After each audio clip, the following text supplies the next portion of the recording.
What's up, everybody? Thank you for coming back to Capsule Talk, for tuning in. And if you haven't already subscribed, hit that subscribe button. You know what I mean? Appreciate you. It's your boy, Jose Barber. It's your boy, Life by Design. What up, everyone? I'm Angel from Tree Factory. For sure. Thank you, bro. In the building. Thank you for coming. Yeah, thank you guys for having me. I'm happy to be here. For sure. Appreciate you. Thanks for stopping by. Yeah, no, thank you guys. I mean, I think there has been a void in our area for people to naturally just kick it, chill. No, go ahead. Podcast out here. Yeah. Yeah, for sure. That's tight. Well, shit, bro. So if anybody doesn't already know, Tree Factory is it's a real big brand right here around locally. I'm pretty sure everybody already knows, but we're gonna let the boy right here give us a little quick history, bro. The origin of the story. How'd you guys come about? Yeah. So what up, everybody? I'm Angel from Tree Factory, and we're a dispensary. We've gone through so many transitions. We started out as a local delivery service.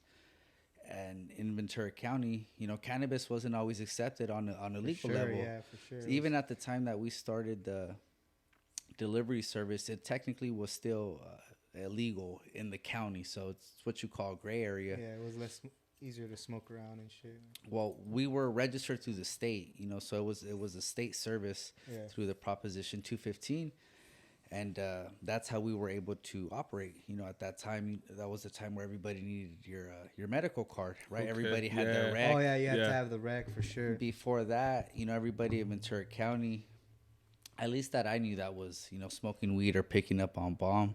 Yeah. They were going to the valley, for the clubs. Yeah, I for sure made those trips fucking bunch. I remember that shit was crazy.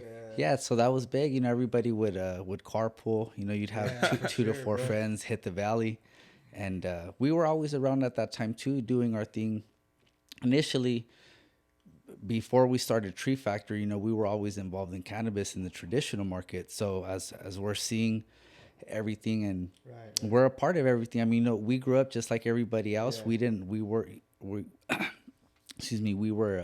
always fans of bomb weed. And sometimes bomb weed wasn't within our reach, so you really did have to go to the valley. Yeah. At least a lot of people did, and our goal, I guess, eventually became to fill that void on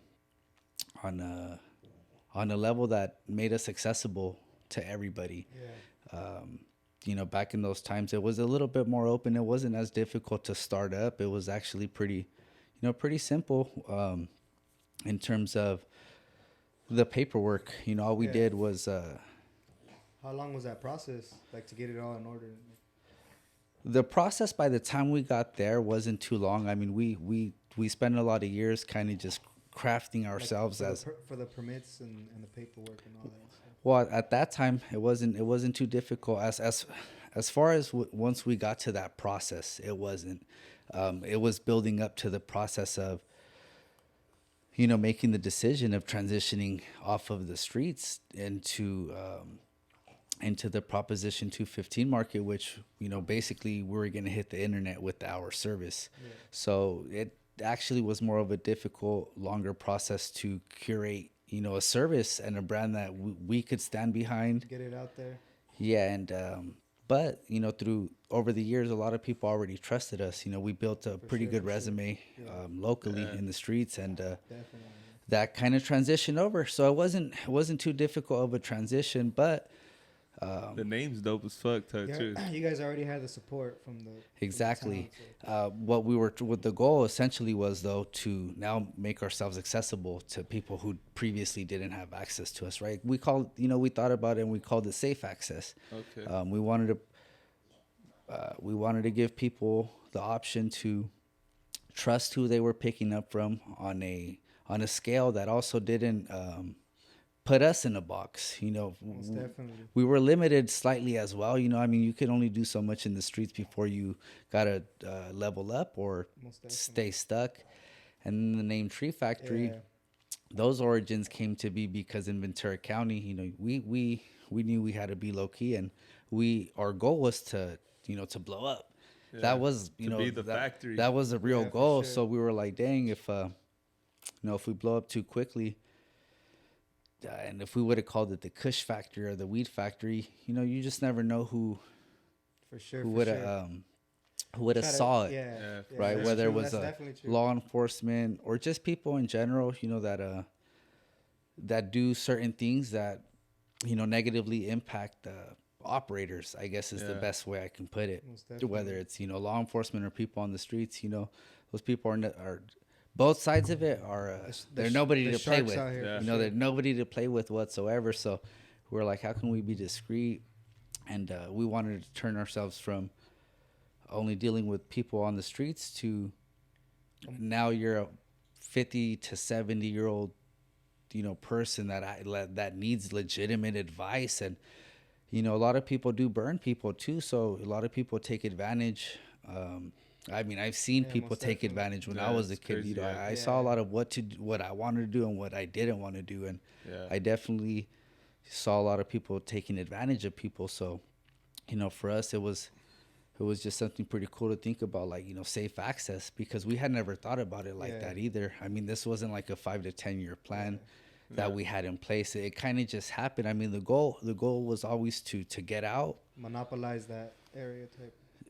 That wasn't necessarily the goal, but that kind of just happened because when we started the delivery service, there was maybe one other delivery service right before us, like a legitimate service, Yeah, for sure. And but we took it to a whole nother level. I mean, my brother leading the way, he was really about the genetics and really about the brands before they were the brands that as we know it today. There's certain brands, the growers to the roots of exactly that, the true cultivators and the breeders, nutrients, all that stuff. So we were getting exotics, and now it's so common, and now everything is so low, but at this time it wasn't too common, so what we were doing was a little bit different, and we were just making it more accessible for everybody, and the beauty of it was everybody who was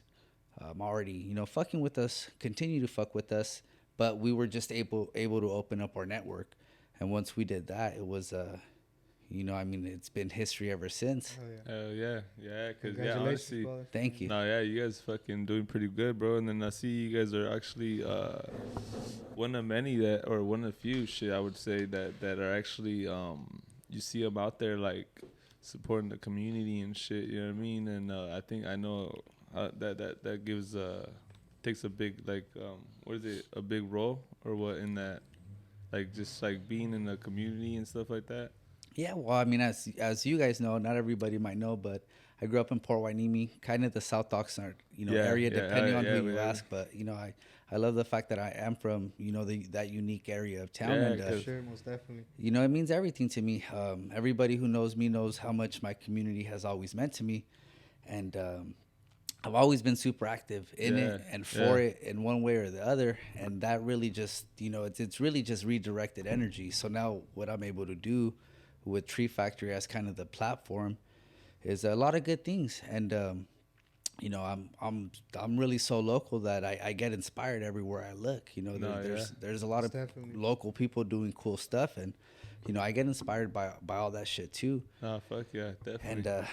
And for me, I wouldn't be here without local support. So any way I can kind of give it right back. That's what we're about. But we weren't always in the position to either. You got to help yourself before you can help others. And we patiently waited to start doing things when we could. If we could do more, we would. But I think we're doing plenty, and I'm pretty proud of what we've been able to do. I see you guys, and you guys are doing a lot, bro. You guys got that shit, shootout I'm pretty sure that's much right? appreciated. Yeah, no, for sure. The Tree Factory shootout is something I'm super proud of. Something that I think I had been thinking about for maybe like 2 to 3 years already, maybe like 2019 or so. Okay. But, it wasn't like I thought it, and then we were able to do it. Yeah, it's hard to structure it. Took some time. The structure. It took some time. And, even that I was inspired by, there's this local battery store for cars, Oxnard Battery. Oh, they might not know it. I've never talked to anybody from over there, but that was a big inspiration because I was on Instagram or whatever, and I was looking up Miranda Park, like the hashtags or the locations or whatever, and I saw that they had they had sponsored a 3-on-3 tournament, and I was like, oh man, I can't wait for them to do that again. I'm gonna put in my team. That's my home park right there. I grew up playing basketball in Miranda Park, and I'm like, oh hell yeah, fucking, I'm gonna get my two best hooper friends, and we're gonna get it. And then COVID hit. And then, for sure, bro. And then so they, went from, I was just seeing it all excited or whatever, and then COVID hit. Stop. So it stopped for like two years or so, or whatever the time frame on it was. But shout out Oxnard Battery for the inspiration on that. I seen you guys had a couple already, bro. And what we were able to do with it, they have been fundraiser events, right? So the first one was a fundraiser for the Hueneme High School basketball program, the boys team and the girls team. And it was super cool. Shout out to Manny from World's Gym. He sponsored the venue, right? He didn't charge us anything to have the tournament there. That's and, that was big. It was our first one. Yeah, that is big. He understood that it was a fundraiser event, and he helped us out. And I think I know the homies. One of the homies that refed it, fucking Checho.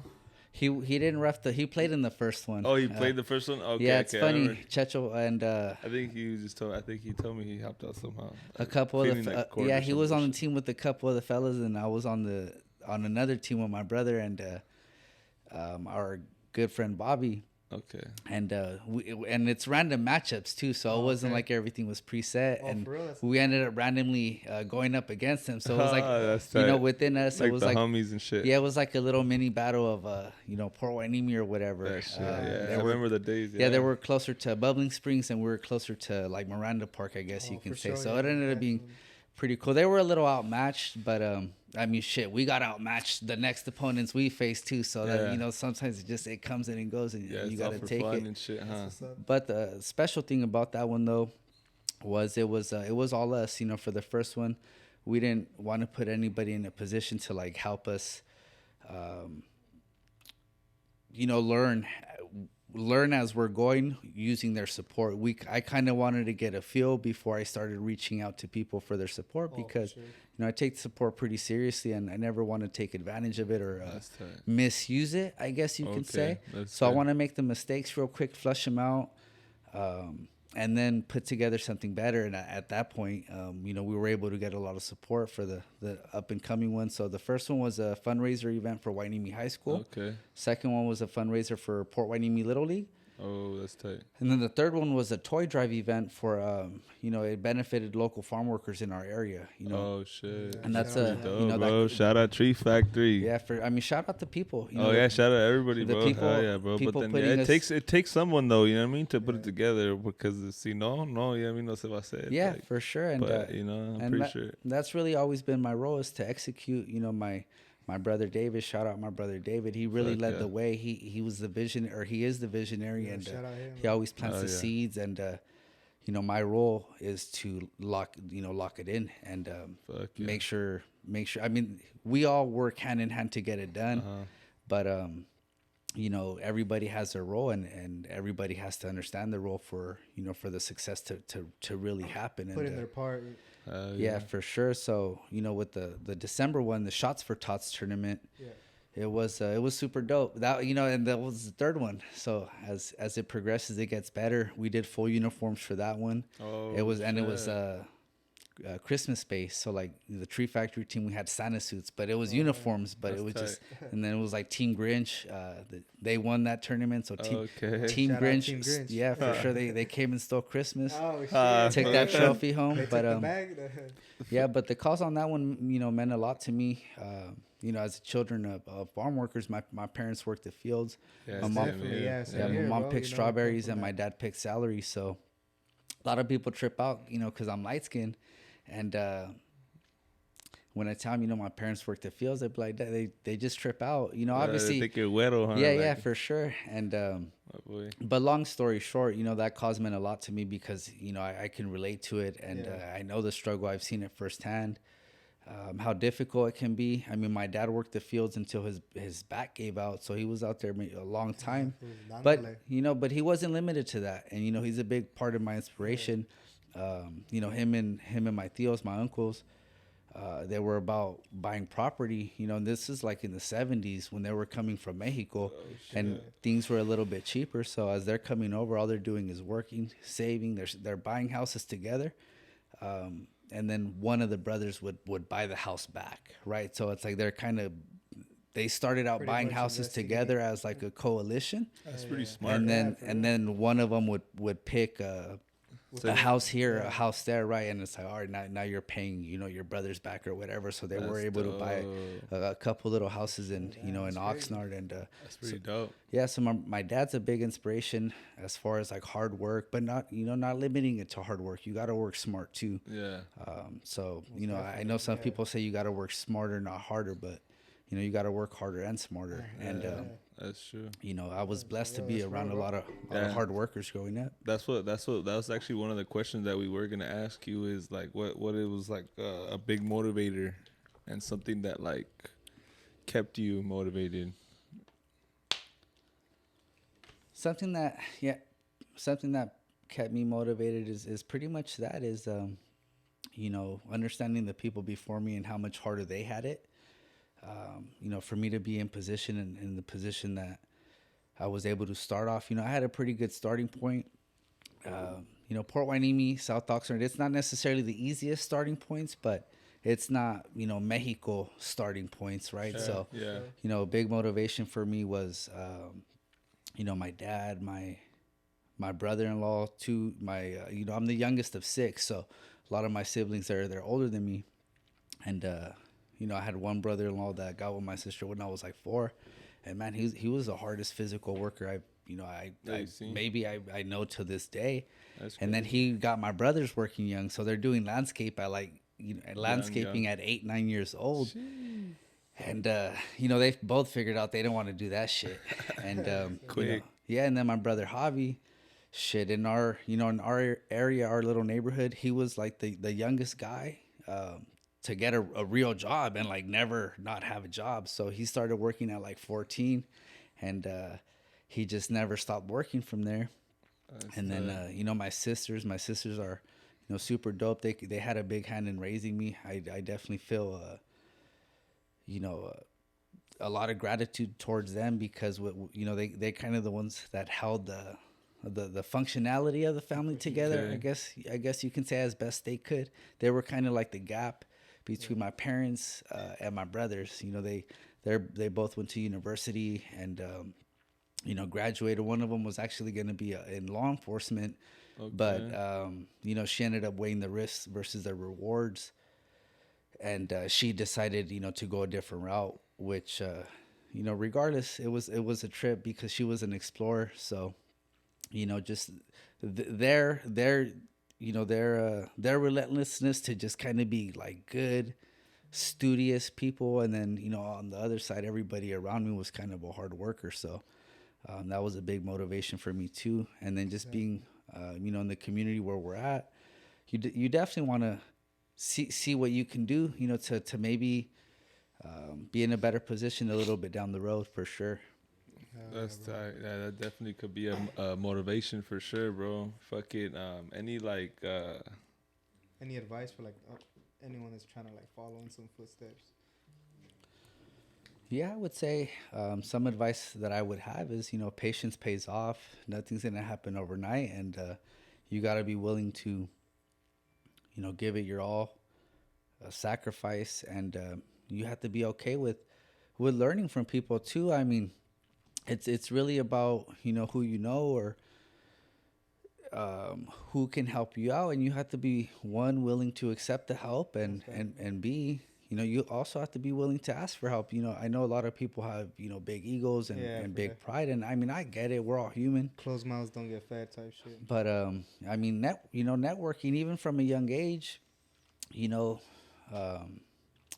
your network goes a long ways, and who and like for me, I was kind of lucky. I went from being young, I didn't get to experience too much outside of Ventura County, But within Ventura County, I did get to experience a lot. And, one thing for me is, like during high school, I bounced around a little bit, but I was always good, like academically speaking. There's nobody, fool. Oh, nah, you're good. This was on point, and he's working. So yeah, Wanimi. So I actually started my high school freshman year at Santa Clara. Oh, for real? Yeah, and through middle school, I had honors classes and all that, and I did good. I mean, I really didn't care too much for school, but I was good at it too. And there was certain little subjects I liked, like history or whatever. Yeah. But Santa Clara, I ended up there due to a little issue I had at E.O. Green. So that was kind of like my... For sure, yeah. That was like this happened, so you got to go here. And I really... See what's up. I wasn't too upset about it. I was just like, fuck, man, I want to go to Wanimi. I want to be with my people. But, that wasn't the case. And, so I got to experience private school for my freshman year. And my intention was to just go there, mind my business, and take care of my, my responsibilities and, get out. And it worked out that way for the most part. Ran into a couple little hiccups here and there. I wanted to try out for the basketball team. But ran into some problems with some of the older athletes right there that I was able to resolve without any issues or whatever. But I ended up being like, man, come to this private school. It's not for me type shit. For people to act like idiots. And it kind of turned me off, So I was just like, man, fuck this. I'm not trying to be on nobody's basketball team over here. But I still did good as far as the, the academics part of it. Yeah. I still had honors classes right there. So it allowed me to be in a space with all these, brilliant young minds. And I don't know if I'm on that level or if I was on that level, but I was right there with them, competing. And, just like sports or whatever, I mean, smart people like to compete. They're competitive. They like to see who's smarter and all that good stuff. So that, that allowed me to kind of just see something different than the traditional stuff you see at, the typical high school and stuff. And then I finally did get to Wanimi. I was there for like 2.5 years before I ended up having to roll out. Yeah, I remember that's what I'm saying. I remember that's when I think where we run into you a little bit growing up and shit like that. That's pretty tight. And then like the way how far you become, my boy, you stayed motivated, bro. That's pretty tight. Yeah, for sure. I mean, it's just can't stop, won't stop. Back to... I might have went a little off topic or whatever, but for me, it all relates to like the people and just accepting people. Came about. But networking as far as like success, and what you can do to be successful is, make sure you're talking to the right people, make sure you're observing the wrong people. And if that, if you can get good examples of what not to do. Right? You're either and you don't always have to make your own mistakes. You're gonna have to make your mistakes. You learn from other people's mistakes, but you don't always have to learn from your own. Trials and tribulations and shit. You could also see. Now with Tree Factor as a platform, it's a little bit easier than it was back then for sure. Even me, like I'm not as bad now, and I don't have anxiety or nothing like that. But I was always real antisocial. Even as I'm doing all this stuff, like I was always antisocial. I can't imagine how hard it is. So for me, I was always, I had to break this bubble. Like I really couldn't socialize. And I think it had something to do with the way I was raised, real traditional Mexican. I mean, my mom was pretty mean, but for a good cause, her cause being her kids and wanting better and all that. To guide you. Yeah, for sure. At the time, as you're experiencing it, you're just, it's a little hostile or whatever, but, just the better for you. Yeah, but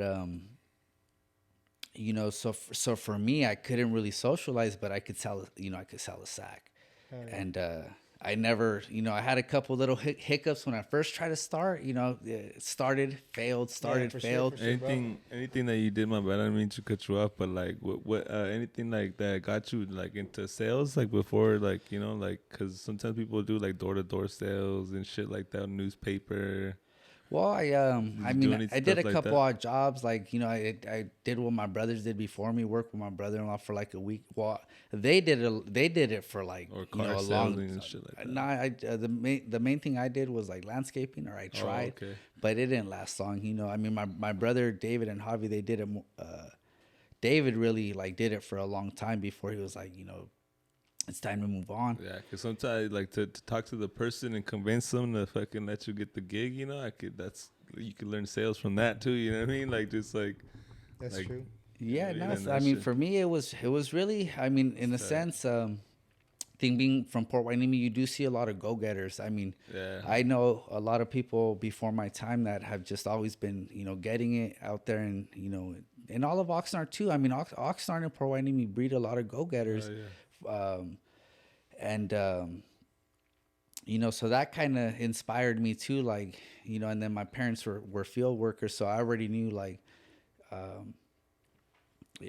I was gonna have to sustain myself to an extent. I mean, they put a roof over my head and all that good stuff. They set us up to prosper for sure, but at the same time, resources were limited, and we had to make do. And you know, I knew that I wanted to take care of myself, and you know, from what I saw, I guess you could say it's what I was like kind of turned on to on my own. Though it was nobody like influencing me, like, hey, you got to do this or you got to do that. I No kind big brand. Is there any big brands like when you were younger and shit that kind of like that were popping? Because what big brands were popping back in the day? Shit. like weed brands. Yeah, I mean, when that I- kind of like, cause I'm pretty sure like when you're young too, dog, you just like, you know what? Octopus, too many. It's like looking at a rapper and shit. You know, it's like fuck. You know what? One day I want to be like that motherfucker, like Well, when I was young, maybe somewhere. You know what I mean? I mean, we're talking a long time ago, like you know, that's 13, what I forget 13 even 14 what the years fuck- ago. What was even cracking then? There was mainly shops. Like you might have heard about some shops, but it was Yeah, never oh, branding. like It was of the never thing, branding huh? of the products. It was Oh, it was yeah, like that's true. That's true. like when I was super young, my friends would go to Malibu. I think there was this spot called Green Angel, and everybody from Oxnard were like, "No, go to Green Angel," or a couple spots in the valley. Yeah, Melrose and shit. It's cracking right there for sure. You know, so it was mainly about stores More at this time. stores, Yeah, it was mainly okay. about like the stores and where you were going. But it wasn't really like any cannabis brands. Was I there mean, any like fucking stores? Cause I know, cause shit, I check out your shop now, bro. That shit's player, bro. I like the way you like have it set up, and like your aesthetics is proper and everything is dope. That like growing up, like did you get like any fucking? Well, I'm pretty sure. I don't know if you get like any inspirations. I don't know, like inspirations from anything like that from just going to shops back in the day. Like you know what? When I have a shop, cause I know you have a project, bro. We're gonna get there. We're gonna get there. You got a crazy project, crazy and for sure. but we're working our way there. We're working. But like you know, as a consumer for a while, like was there anything specific that you know when you got to the point that you are now, where you're like, you know what, like I want my shop to kind of be like this or like. Yeah, I mean, I didn't really experience shops till I got a little older. Until really, we were already pretty much like starting Tree Factory had just Okay. started. But shout out Coast to Coast Farms, 3C out in Conogo Park. Oh, for sure, 3C. They were one of the first shops to like really inspire me. They had the show grow inside their dispensary. So, Oh, okay. you know, so that was the first time I had seen that. And that was like in 2016, 2017. So, Yeah. you know, it's a little bit ago now. But at the time, I mean, I hadn't seen anything like it. The only thing I knew was packs, you know, packs, Yeah. packs, Yeah, for packs. sure, for sure. You know, no branding, no nothing. That's true, cause like you said, that branding was crazy like that. But we were already by the time we started Tree Factory, like brands were a thing for sure. okay. So, but, you know, that's Cookies what and we, then yeah, that's fucking what. Burner. Well, cookies Burner was for sure had a cookies big wasn't product really there. around at that time. It was actually like the growers. connected. Yeah, there you go. Right. So it was Connected. connected was the cultivators. It was through the cookies I think brand. they even had like a whole legal issue. No? Yeah, it was well, I don't know about a legal issue. I mean, and it's, you know, it's not really my place to speak on it, but I saw a pretty cool podcast with the founder of Connected, and he kind of broke it down a little bit. You know, they were doing the licensing deal with Burner, who you know, I do have admiration for. He's you know, his raps and everything he's doing. I mean, we'd like to be on that level. So, That's tight. but as far as like cookies, it wasn't really the thing that it is right now. You know, it was for sure. they had apparel little bit, but it was more. So to backtrack a little bit, at this time we were calling it Cookie Fam Genetics, which was really the genetics of the strains, but it was being grown by different cultivators or whatever. Yeah. But we Yeah, had 'cause I remember when that original. one came around, like the cookies and shit, like Girl Scout cookies. I remember Yeah. that shit started coming Gelato around. and shit. Yeah, so we were actually getting it, through the network of that group though, of that network. So we were having growers? like the Sunset Sherbet from the breeder of it, Sherbinsky, Oh, okay, for sure. right? And he's the one who bred gelato as well. Sherbinsky. Okay. So we were getting all these genetics and all these exotics, all these exclusives, at this time when nobody else was, and we were doing it on a scale that was pretty cool. We ended up in our peak delivery years, which was before all the shops came to Port Hueneme, was 2016 to like 2018. 2015 to 2016 was the growth year. And I mean, man, we put our blood, sweat, and tears into growing it. We didn't really take a step back to like look at what we were. Where you guys were at. We were just building it. Like, We weren't taking a step back to look at the progress. We kind of were just go. Yeah, go. And next thing we know, once we finally do take a step back, it's like, oh shit. Look what we created type shit. Yeah, sure. It was pretty cool. And, just to be a part of that and to be an instrumental piece in creating that. And, I definitely am very proud of that accomplishment and of that success. Hell yeah. At the end of the day, it is difficult to be successful on a day in, day out basis. And, right now, I think we're in an era of kind of, I know everybody's, inspired as we should be, but, sometimes the actions aren't backing up, the inspiration, right? Okay. We can be inspired, but, I'm noticing people don't really follow through on the action. The action you part of have it, the dream, but and then you got to go get up and and it's difficult, and when the dream doesn't get accomplished overnight or over a month or over a year, I know a lot of people get discouraged, but you got to keep going. Yeah, for sure. You can't stop. You can't stop, and that's really what Tree Factory is. It's it's defined by its resilience, its determination, its ability to improvise as well. It's been a lot of up and downs, and even for me going back from when I first started to like when we started Tree Factory, I mean I had a lot of ups and downs. There was a couple points where I lost it all, and I had to kind of just regroup and go back to the drawing board. Like from when I was like 15 to 17. I was doing pretty well for myself for sure. But then when I was 17, everything kind of caught up to me as far as, I guess legal trouble. Yeah, legal trouble kind of caught up to me. So my license got revoked, and I had a car, and I just kept getting towed by law enforcement, and I really never took it personal. I just always chalked it up to the game. And that's another thing too. Out here, don't take things personal. You just it's all in the name of the game, and charge that shit to the game.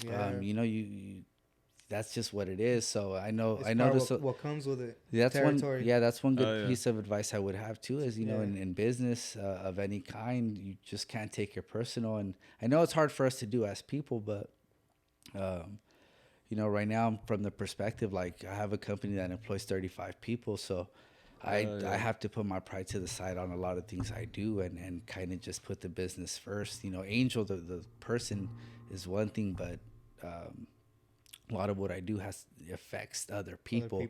So at this point, now I'm even more extreme when not taking things personal. But when I was a kid, like it was a little bit more difficult, but I still always like, damn man, it sucks. But I never threw myself a pity party or nothing like that. But I mean, shit did slow me down. And when I was 17, it finally kind of just all like stopped what I was doing, like dead in its tracks. I'm talking like I went from like doing super well, kind of just popping, I guess you could say, with those who knew me and those that I was working with, to just having to like stop cold turkey. It was like it was a little bit of I had to accept it. It took me a little while to accept it. Yeah, it was for sure a reality check. And but when I was like 8, it took me maybe like 6 months to kind of regroup. I had to shake off. I had to do really good and just make sure I stayed out of trouble for that little time, you know. And I did a good job of kind of just staying focused on that. And then once I shook that off and got right back to it, it's like I picked up right where I left off. And then from there, it was, you know, I was now an adult pretty much. So it definitely, you know, it was time to get even more serious. I was already taking it serious. I mean, I was paying rent when I was 15, so I wasn't doing it for like, it started off for me sustaining myself, but it turned into within like maybe a couple months. Business. Like, now I gotta, you know, my parents didn't force me to pay rent, but, you know, through my experiences and everything I saw, I was like, man, you know, if I could help my parents, I will. And I was doing good enough that I put myself in a position to start paying rent at 15. Shit. And that shit could be a fucking big inspiration, dog. You know what I mean? To everybody. Yeah, for sure. So, you know, it was a lot of up and downs for sure. And just got to roll with the punches, improvise where you need to. And, you know, fast forward from all those little trials and tribulations, you know, a lot of time had passed, you know, from 15 to now I'm 20. And at that point, that's when, you know, that's when I decided, you know, along with my brother and the game plan he kind of put down, it was just like, look, there's no more, you know, there's no more half in, half out. Either we're going to commit to this in full or it really won't work. And, you know, I know everybody wants to have multiple, you know, streams of income or whatever, but we don't all start there. Yeah, right. So realistically, you know, in a sense, all the eggs were in one basket. And up until that point, I was kind of like holding myself back with, you know, certain things. Like I think I would have been a lot more successful early on if there wasn't certain things kind of holding me back. But it was, you know, it was self-inflicted. But I wouldn't change anything. But regardless, you know, as I got a little older, the hustling really just kind of, it was like, all right, it's all or nothing. All the eggs in this basket, and we're either gonna give it your all, succeed, or we're gonna fail and figure something else out, you know. But it ended up that Tree Factory was born out of kind of a necessity, as like almost like survival instinct, you know. I mean, the weed market on the streets was kind of taking a dive at that time too. Like the weed industry's been crazy as far back as I can remember, but by the time we transitioned out of like the traditional market into the Prop 215 medicinal market, you know, the different levels to it. Yeah, the wholesale market was kind of taking a dump on the streets. So so we decided, well, my brother decided to look into certain things, and that certain thing was, you know, on how to go legit. So once he did all the research, or most of the research that he could, and he got as far as he could with the research, we talked about it, and we came to the conclusion that it was now time to maybe get like a professional consultation on somebody who could do the paperwork. I mean, we could read, we could learn, but in terms of like doing the professional paperwork, you know, pretty much had to come from an attorney. But it was way simpler at this time too. It wasn't like it is now. So, you know, now it's Proposition 64, but at this time it was the medicinal market, Proposition 215, and it was pretty straightforward. It wasn't, you know, the hardest part was actually getting there. You know, once it came time for the consultation, it was like you either pay for the consultation or you pay for the paperwork. It was like, oh, well, we'll just pay for the paperwork. Okay. And, you know, that ended up being probably the best decision that I've been a part of, because that, you know, fast forward 8 years later, we just turned 8 years on January 3rd, 2023. Congratulations. Yeah, thank you. So 8 years in business as Tree Factory, and you know, it came with us seeking guidance. You know, that's the other thing is, you know, seek help when you need it. I know a lot of people are like, oh, I don't need no help or this or that. Yeah, they're just like, like a lot of people don't want to ask for help. That ego, bro. Yeah, but you know, and a lot of good people help good people. A lot of the people doing well understand, like, you know, it's a long-term game. So, Not- you know, nothing in our romantic, case yeah. though, there wasn't anybody to guide us locally at this. So that's true. where Yeah, that's for where real, we there's ended up. nobody around at that Yeah, time. Yeah. not for this at least, right? Because And shit, you know, now everything was in you're a LA, like you fucking said, you're a bro. big inspiration for the next generation, dog. Shit, well, thank Especially you. because you know what I mean. Like I'm pretty sure, like if a lot of people don't know, now they know, you know, that you're from Wainimi, Yeah, you and know I'm me. pretty sure a lot of people do, bro. But And the like shops just in Wainimi, you know what I mean? just Out you of know, all I the feel shops, I so- feel the fact that you're just like actually local, you know what I mean. You grew up right here, you walk the streets, and you're at the point that you're at now. I feel like people can look at you guys, you know what I mean, as a motivation, you know, just to be like, not even if they want to get in like in that same industry, but just like in general, Keep just to pushing. be able to like, you know what I mean, get what you want when you don't have what you know what I mean, what you want basically. yeah, and I appreciate And that. it's You know, dope. that means a lot. At the end of the day, I'm still, you know, humbled by the support we get. Like it's still refreshing to me. You know, every time I see somebody,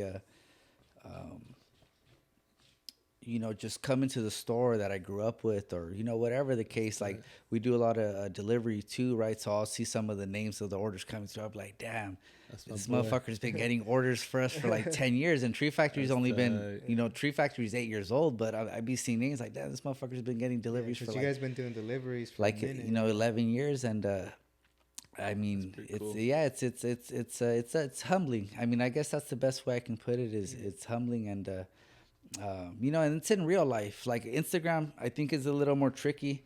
I think Yeah. people, it's a little hard. I mean, I don't know how much harder it can be, but I feel like people aren't as supportive on Instagram. Oh, I I mean, get we you. get a lot of support though. And Yeah, what's your Instagram that you want to put up? We'll put that shit up on Go, the screen go right here. tap in right here. yeah, so we got visit Tree Factory Wainimi, and then if you're We'll put it into down like here. sports and community events, we got the basketball inspired community events with the Tree Factory shootout page. You're gonna put check it out right here. So Down here now. Yeah, cause it's bigger right here. All right, for sure. yeah, so I mean, either way, we have the shop page, and we have a couple. You know, we throughout the years we've been deleted so many times that we kind of just have Okay. backups for on sure. deck ready to go. Damn, I think. haters. That's good.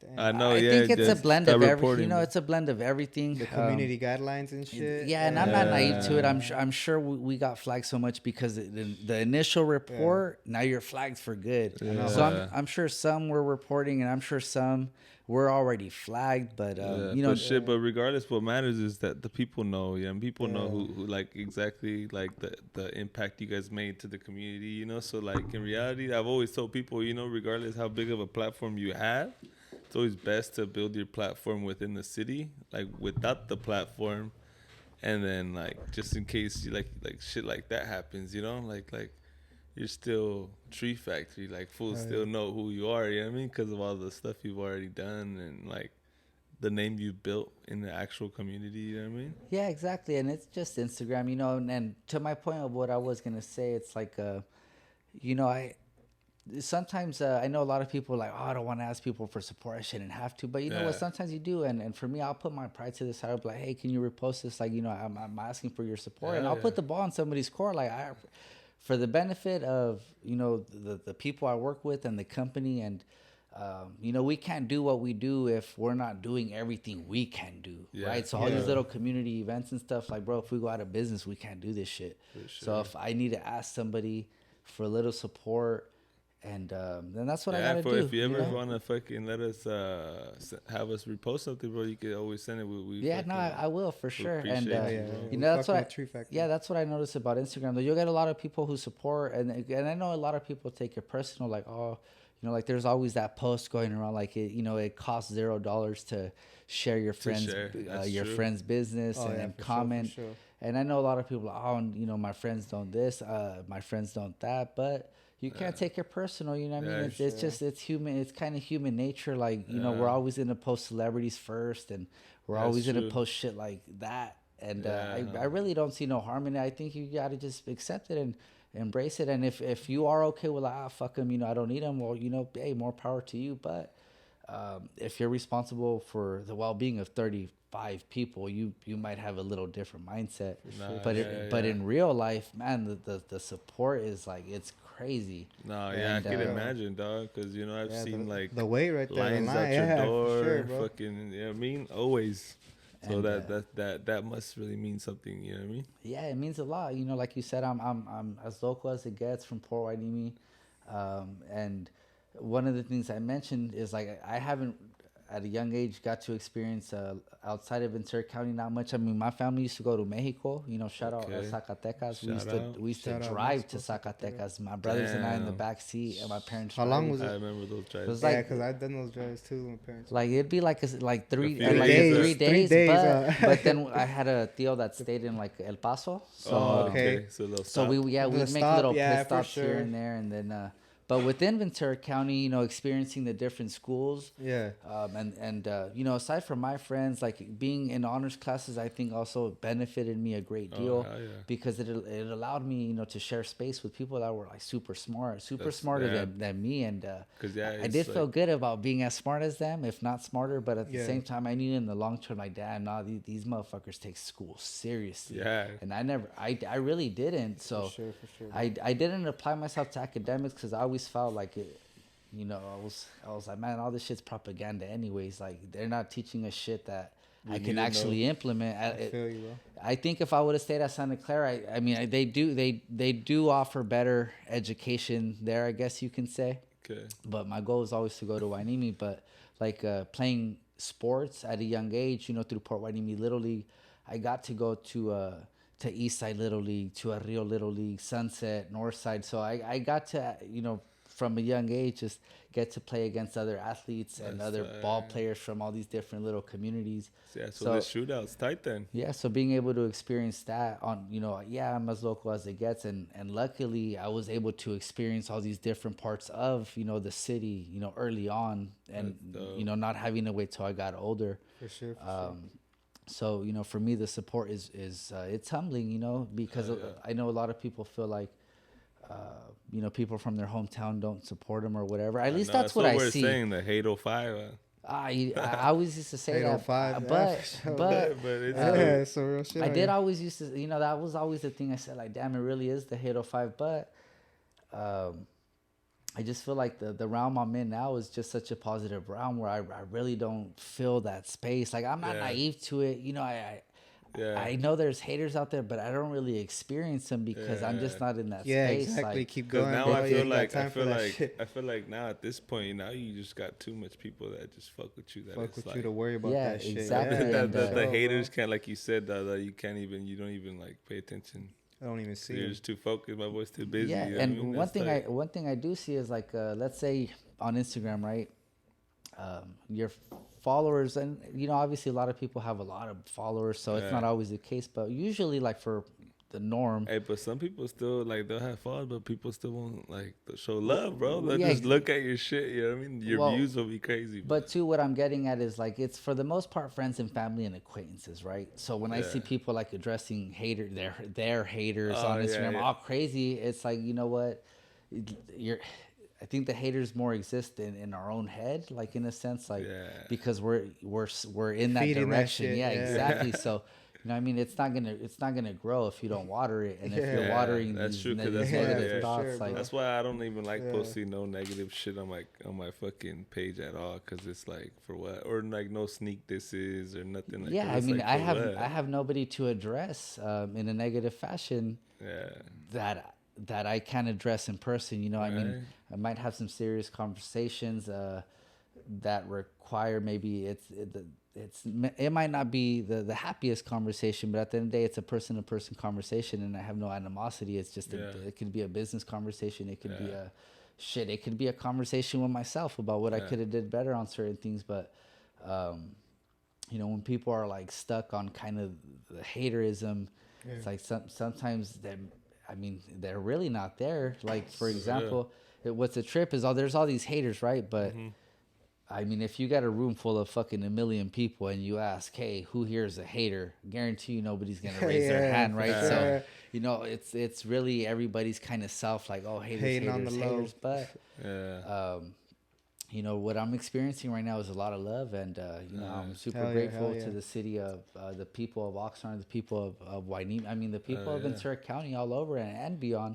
You know, because we've actually been looking, you know, to expand outside of Ventura County, outside of California. So you know, we get a lot of love, and drop a comment if you guys fuck with Tree Factory. Cause yeah, we gotta, like we said, that we have a lot of people that watch, but they won't drop comments, bro. Come on, my boys gotta drop a comment. Let us know you're supporting. Yeah, for sure, and that's exactly what it is. Like, you know, I mean, it's easier for people to skip it and act like they don't see it, but you know, but for those that do comment and take the time to like show a little shout love, out man, to them, you know, look, we get supported by 100% of the people we get supported by. There's really nothing else I think about after that, you know. I mean, it's 100%. We get supported by the people who support us, for right? Real. So there's I really don't know who doesn't support. Really don't think about it too hard. Yeah. And it's always good to do that, because it's like once you're in a business mindset, or just, you know, or if you want to just stay positive, like it's best to just focus on the positive shit. Yeah, and create positive situations, and then, you know, that positive situations occur. Yeah, for those of us that really do kind of feel a little some type of way, put a little pressure on your people too. Like if you feel your people can be more supportive, put the ball in their court. Say, hey, can you do this? And if they say no, they say no. Yeah, then you'll but see it. Most people won't say no. You know, once you put the ball in their court, they're like, all right, cool, I got you. Yeah. You know, they might not have had you before, but you got to be okay with that. You know, it's look, a lot of real ones support, and a lot of real ones don't support. That's just the way it is, you know. And it doesn't make certain people not real. For not to, maybe they support in real life, but they don't support on Instagram. Yeah, you know, I think right now a lot of people are, you know, kind of fixated on living off of Instagram. Yeah. Which is, I mean, it's a tool. You know, you gotta maximize our tools.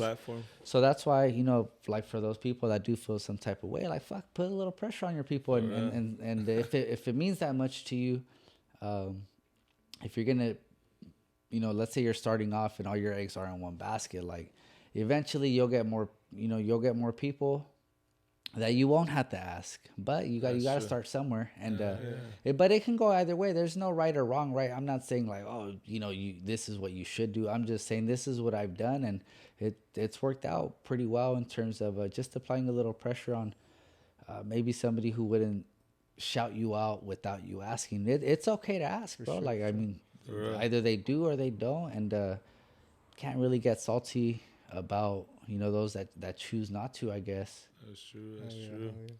Shit, well, let's fucking, I had this question that I've been wanting to ask you about your project. I don't know how much of it you want to leak here on the Capsule Talk, because I know you post, you guys post a little bit, and shit, that shit's pretty dope, dude. You guys have a big project in your hands right now, huh? It's huge. It's without a doubt the biggest cannabis dispensary project in the 805. That's really from you know, LA to the Bay. The biggest cannabis. Shout out the Bay, yo. Right. shout out everywhere. You know, LA, the Bay. Shout out to the supporters. You know, and in my industry, LA has had big influence on our OGs. You know, on our indicas, on our kushes. And the Bay is, you know, big influence on the flavors, the terps, you know, and those purple strains that are kind of just killing the game right now. That's tight. Oh, is that your phone? Yeah. Nah, you can go take it if you need to. No, we're good. Shit, Checho, speaking of the devil. Shit, sucking Chech. Yeah. Should we get him on the pod real quick? All right, let's see. Let's get Chech on the mic. It hung up. Shit. My girl's calling me right now too. I was like, yeah, what the fuck is that? I thought I silenced everything. Nah, I know you said shit. We'll fucking try to make it quick too, because I know you said you have to fucking head out soon too, no? I still have till like 9:30. Oh, okay, for sure, bro. For sure. I'm fucking with that jersey, bro. That shit's hard. Yeah, you know, I'd be tripping out. I mean, I got off one of those little they got me. You know, I saw a little Instagram ad to make your own custom jersey. I hopped on it quick. You guys, some drops like that would be dope. You guys have some merch. But you know what? Like you said, you're a sports guy, a sports enthusiast, so I'm pretty sure you know the difference between like the quality of the shit. So to me, shit looks player, bro. Yeah. Well, I wanted to see how they do it, because I mean, we definitely want to do so much with the merch. Pick one of those over. We're just a little limited on what we can do. We've done it different ways. You know, it just seems for us, it's still a work in progress to like really kill it with the merch. Yeah, I mean, we've done where we release all kinds of we will have like a summer release. Yeah. where we release a bunch of different designs and things like that. And we've done okay with it. But more recently, we're just doing like one design at a time. Yeah. But I wanted to get this jersey to kind of see like, all right, cool, this is a jersey I can get off Instagram. Yeah. Let me see what they're working with. And yeah, it's pretty cool. I like it. Hell yeah. It's like a print, but they sew on the print. So it's a little bit different than like a standard stitch jersey, but you know, I can't even tell. Yeah, for sure. So you ever have any like plans to collab with any merch? Yeah, definitely. Let's see. Our homie Joey from Rough World that we've actually known for a very long time. Shout out to Rough World. Yeah, for sure. Shout out Joey. You know, he's a big inspiration to me as well. You know, again, I'm so local that everywhere I look, you know, I get inspired because there's a lot of people out here getting it. We're not the only ones. Man, you know, much respect and admiration, not only to Joey and the Rough World, but to anybody coming out of our area, especially putting that effort in. The Port Hueneme, you know, the South Oxnard area, East Oxnard, all the way up and down, you know, El Rio, like East Oxnard, to come out of these areas, downtown Oxnard, and to really apply yourself. It's not always the easiest things, you know. There's a lot of peer pressure, a lot of influence, and sometimes it only takes one moment to like not be so lucky, you know. And that's one thing I've always kind of said about myself. You know, I'm really lucky to be here, and I'm just grateful to be here, you know, as far as my life. But the success is not by accident, you know. So the life part of it, like, bro, I'm just so grateful to even be in the position. But you know, the hard work and the success, it's not, you know, it's not by accident. It's all with intent, you know. And so, you know, speaking of collaboration, yeah, I was actually just chopping it up with Joey about doing like a Tree Factory Rough World collab. So, you know, stay tuned, be on the lookout for that. Yeah, stay tuned. He makes some killer designs, so I'm you know, eager to connect with him on that and see what we can whip up. We got a capsule design that we got to work on too. Hell yeah, that's what's up.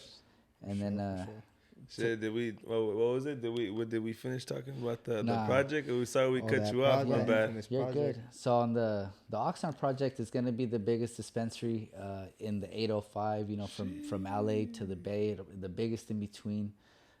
And our goal with it is for it to be just a destination. And what I mean by that is, you know, customer destination, employee destination, vendor destination, delivery driver destination. Yeah. Everything. That's what the capsule, that's what I try to create here at the capsule too, you know, just like a straight pathway. You know, like a destination. Exactly. You know what I mean? And shout out all the delivery drivers, you know, for these distributions and these cannabis brands that, you know, cultivate and manufacture products. They're one of the overlooked positions, in my opinion, you know, because they're just kind of always on the go. They're hitting and running. That's true. They're delivering product. Like a lot of people sleep on. That's true. Nobody gives them their flowers. Yeah, how important they are. So for us, like, gotta give them their flowers. Yeah, capsule talk. Even with them in mind, like this building's gonna have a loading dock for them, you know, to pull up and kind of just have their own. We're gonna have our own little system to make it a destination for them. So when everything's. When they see Tree Factory Oxnard on that route, they're gonna be like, "Fuck yeah, shit! Let me schedule my you know, whether we're first or in the middle or last on the route, you know, the goal is to, like, when they see us on the route, to like schedule their breaks around it, or just like, oh hell yeah, I'm gonna hit Tree Factory. So you know what, I'm gonna spend some extra time there because you know, our plans are big, not only for our staff but from you know, the outside industry family, which is for us, you know, vendors that come visit, the delivery drivers, you know, and even the community. You know, we plan to have a small educational center in there that'll kind of be detached. Like, it's within the same structure, but it'll be detached. So that'll allow us the opportunity to host our own educational seminars, because a lot of what we do is still new too. Like in what sense? In any sense that has to do with cannabis, right? Well, you know, or anything really. I mean, you know, it could be sports and cannabis. I mean, obviously our business is cannabis, but we're not necessarily going to have to limit ourselves. We even intend to have, a little coffee shop in there, kind of the Oh, yeah. inspiration there Because being I know like, my bad. Because you know what I was thinking. I meant to say is it like educational, like about cannabis, breaking down the or like science to get behind to get licensing, right? or like what kind of class? well, it That's could what be I meant to anything, day to day. I mean, the years go by quick, but there's a lot of days in the year to play with, and we're not necessarily gonna do all of them ourselves. We could bring in a speaker, we could bring in an instructor. That's tight. We could do But all the kinds room's of there. Yeah, but the room's there. That's tight. We plan to have like a little hardwood court in the back. Again, the basketball inspiration there, and kind of like a full court. Nah, not a full, but like a little quarter court, like half of a half court, but hardwood floor with the plexiglass. You could probably run. You think you'll be able to run a quick little Hell like yeah, a 3-on-3? Shit, I'm gonna be. I don't know about 3-on-3. I mean, like I'd hope so, 2-on-2, but or 1-on-1? we'll be challenging vendors for pricing. Like, what's up?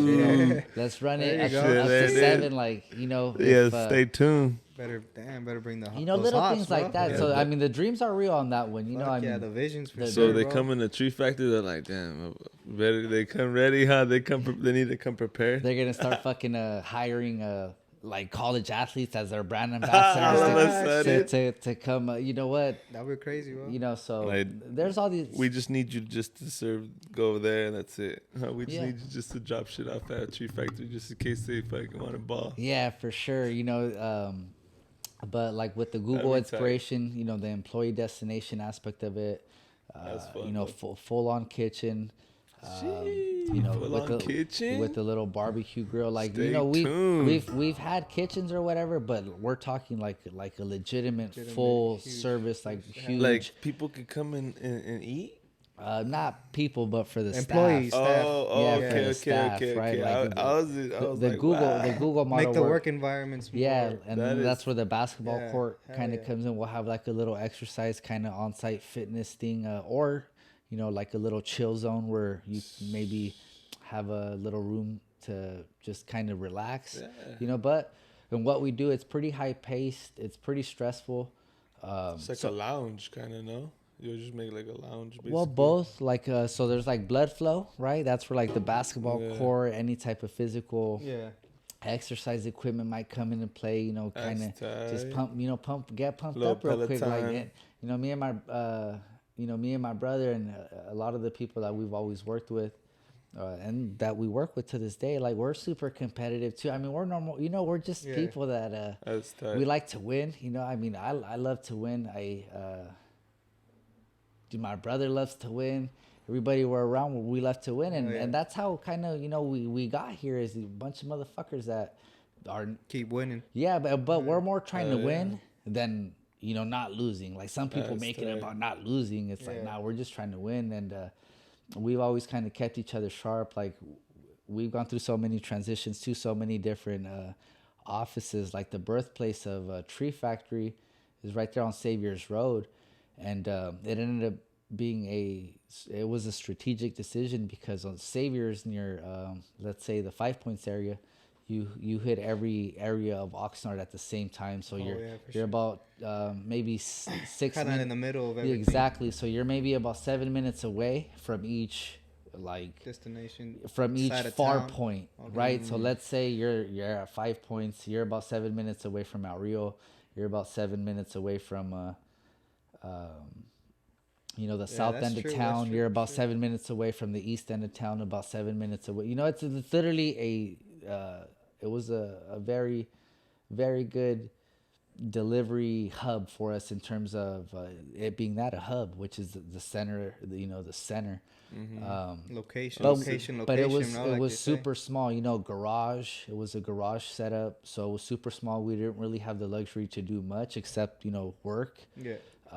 But then we ended up with a warehouse out there in Santa Paula. Shout out Santa Paula. We get a lot of love out there, and shout out we have been for as far back as I could remember. On my little journey or whatever, we've always gotten love in Santa Paula. But that was short lived. So we had to go back to Saviors, and then, then from Saviors, we finally came up on another spot. And, as a delivery service at this time, our goal is always to have strategic locations based on vantage points. So when we're looking at Ventura, we're like, damn, Ventura, it can be good, but if the location doesn't, if you don't get good routes out of the location, like it's gonna be trouble, especially as a delivery service. So we ended up finding a pretty cool, dope spot that allowed us access to the Ventura back roads to Oxnard, the 101, 126 interchange. Okay. So it kind of kept us like, it kept us quick going to Santa Paula, quick going to Oxnard. The longest distance at that time, like we were going to Thousand Oaks, Simi Valley. So, the freeway traffic can get a little long sometimes, but it would be straight shots from this location. So that Ventura location is what really helped us like get to the next level. A lot of traffic right there. A lot of access points. That's what it was. It was us as delivery people understanding that access points were one of the critical ingredients. Yeah, because people too look at it like, oh, how long is he gonna take? Where's he at? Like, and we've gone through it too. We haven't always been the fastest delivery service, but we never advertised that we were an express delivery. We used to find ways to make express options available for people that were flexible and willing. Long story short, like, hey, I don't have the time to wait. I can meet you guys. Shit, you can meet us right here. Bam. We'll meet somebody quick. But when you're servicing so many people, you only have one location and you're covering all of Ventura County. It's not like a lot of people are trying to call us out sometimes too. I guess not a lot of people, but here and there you'd be like, oh, how can people get me a pizza faster? Comparing us to like Domino's or, Toppers. And it's like, well, that's a food. Well, that's all different industry. Well, for the delivery aspect of it, right? Yeah. They're saying, how can they cook a pizza and still bring it to me faster than you guys? Which was, the case. Well, Domino's has like 3 locations in South Oxnard alone.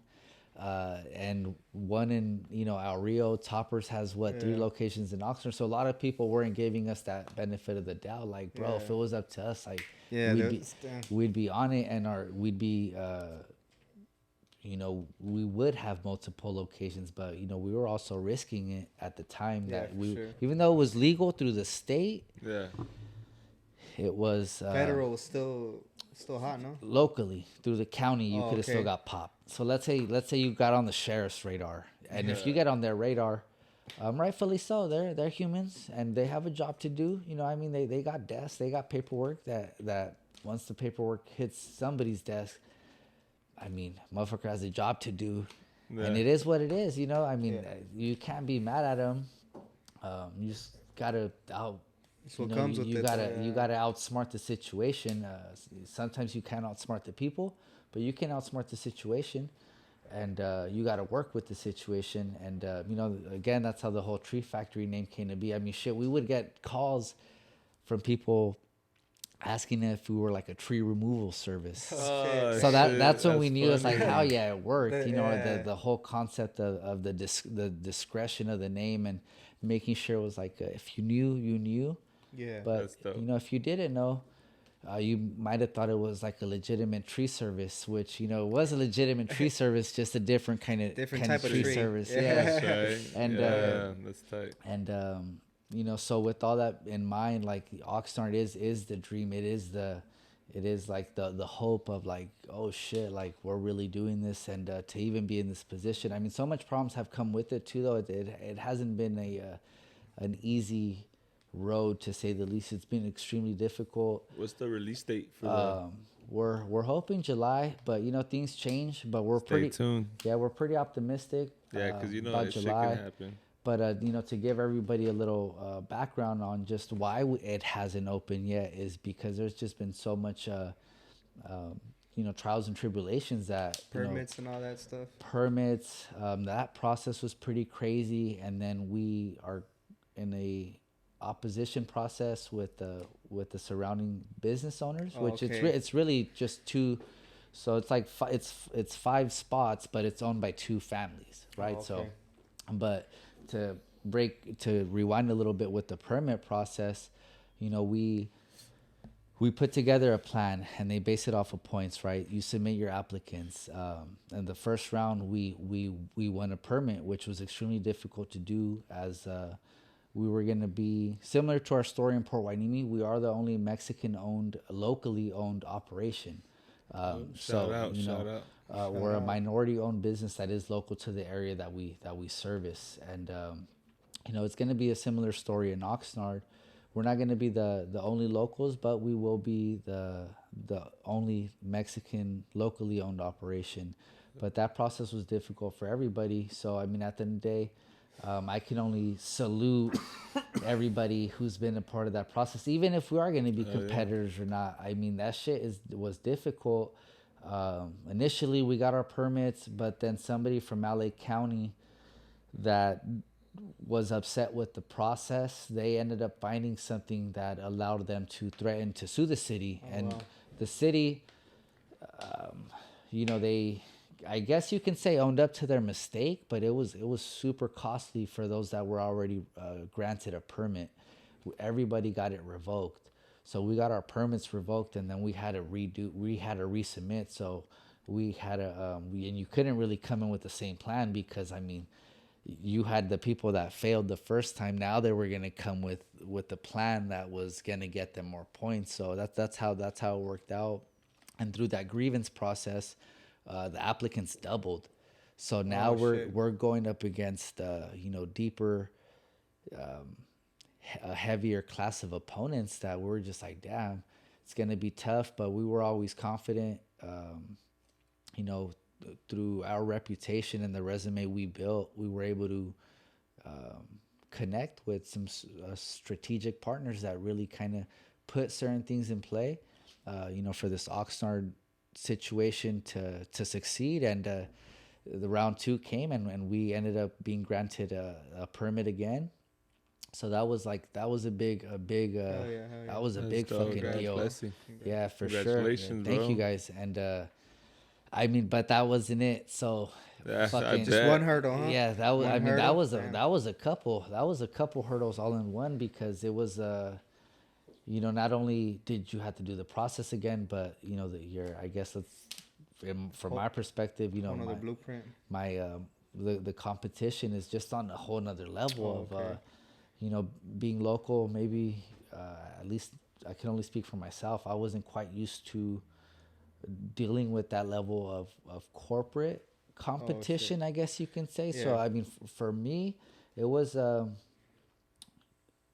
wouldn't say out of my league, but it definitely was not my department. You know, that's the best way I can put it. I thought it was good though, bro, because they said, like, you know, like fucking when you look into motivational videos and shit, you know what I mean? A lot of times they tell you, like, put yourself in uncomfortable places, you know, because then that's when, you know, like, the best comes out of you, or even just, like, for sure, just putting yourself in that position made you.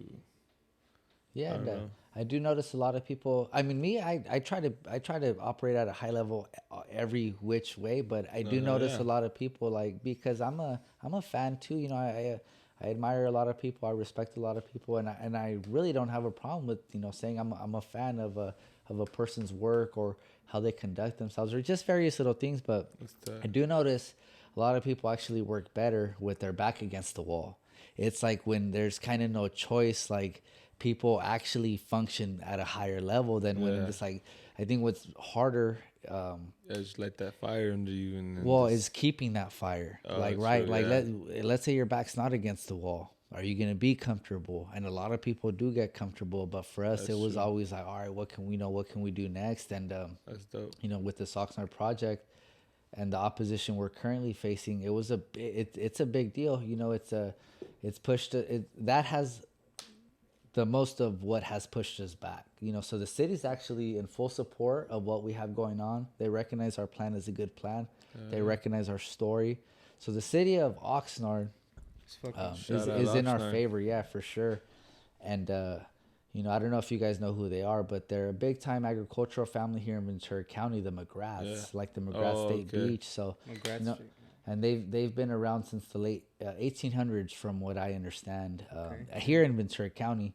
So they're and I don't know if it's all of them. You know, I don't know how it works. I'm just speaking on, you know, the little experience that I have with my situation. I guess I can't even say with them. With them, but I forgot the name, but it's in the newspaper. So we're being sued because this business owner that we're next to finds marijuana use to be morally objective. Now, if you don't understand what that means, basically he doesn't think he doesn't think cannabis use is should good. be allowed, period. Or whatever the case. Frowned upon. Yeah, exactly. There you go. I couldn't quite term it, but basically he thinks cannabis use should be frowned upon. Yeah. Which I don't respect his opinion, but it is an opinion, and everybody's entitled to it.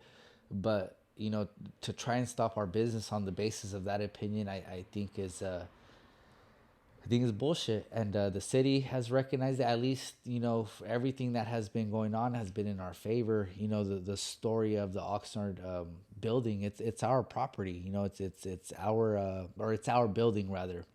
It just happens that the property is the actual, like, the property and surrounding you know, property there is managed by a company, and they happen to own the company, and they happen to own a couple of the stores right there. And you know, for us, what that means is initially it's been a couple of different processes, from city council meetings to a lawsuit. And the city council meetings, I think, for me, were extremely humbling, just based on the support that we got from the community that actually took their time to go speak on our behalf. And the biggest full circle moment was when the chief of Port Hueneme Police, who initially kind of didn't want us in the Port Hueneme industry, you know, they felt like we didn't deserve an opportunity to get it where we grew up getting it. They kind of were like, nah, you guys, you know, grew up selling weed here. We you know, they want clean, they want corporate, you know, they want established business people with you know, with the resume in terms of business, which at the time we didn't necessarily have, because again, it's Prop 215. It's a little different, but through reputation and through what we did have on paper, we were able to get in. So, you know, long story short, and where that applies, right, you know, to what I'm getting at is, so in that opposition, fast forward a couple years down the road, that same, you know, the same people that were opposed to us operating in Port Hueneme are now speaking on our behalf in Oxnard. Supporting. Because, right, so it's like we're being sued by other citizens. We're not being stopped or sued by the city. Like a civil case? Not necessarily a civil case, but pretty much just a lawsuit. Yeah, a lawsuit. You know, and again, it's not really my department, but you know what I can explain it as. It didn't start as a lawsuit. It started as opposition, right? They opposed our presence in that shopping center, and they took it to city. So within these city council meetings, originally it took 2 meetings to get the initial vote, and we won by unanimous decision. You know, the city. You know, the city, the city has a business to run too, you know, and at the end of the day, these other citizens are basically telling them that, hey, we don't like your plan to start collecting taxes off cannabis companies, and we don't want it in our shopping center. And the city said, okay, well, prove to us why you don't want these operators there. And they basically, you know, it was almost like Reefer Madness propaganda. Oh yeah, in terms of, you know, for those who don't know what Reefer Madness is, it was a campaign long ago that was really the initiation of marijuana prohibition. So they used this campaign to kind of outlaw cannabis, and you know, that's basically where we are at today. And they were saying things like we were going to turn it into a drug, you know, a druggy zone. Basically, they said that we were going to lower the property value down. You know, basically they were trying to discredit what you guys build up to as a professional. I wouldn't even say that, because they couldn't. You know, it's not like they know who we are. They didn't. It's not like they knew who or what Tree Factory was about. Like marijuana and. What? Yeah, exactly. It's the marijuana itself, like they were trying to discredit it. I wouldn't even give it that much respect because the propaganda they came with was just so outdated that Ignorant. Exactly, that the city was like, well, we're not too sure where you guys are getting your information from, but Port Hueneme has already disproved all this shit. Yeah. Like Port Hueneme, the property value's up. Yeah. Port Hueneme's booming off the city taxes and. I think I remember even seeing like they helped out like. Because one year they weren't gonna do the 4th of July. Yeah. And I seen like they gave up the money, Yeah, and we're super grateful for the opportunity. We weren't the first ones operating in Port Hueneme, so we wanted to be, we tried to be. It didn't happen in our favor, but everything happens to a reason, for a reason, and with Oxnard in that situation. So we have the first 2 meetings, we get the unanimous decision. Then they appeal that, so we had to do another city council meeting for another vote. Same outcome, really. Yeah. And at that point, that's when they hit us with the lawsuit. But within this lawsuit, kind of the same thing. They had to explain. They had to present to a judge as to why the case was valid.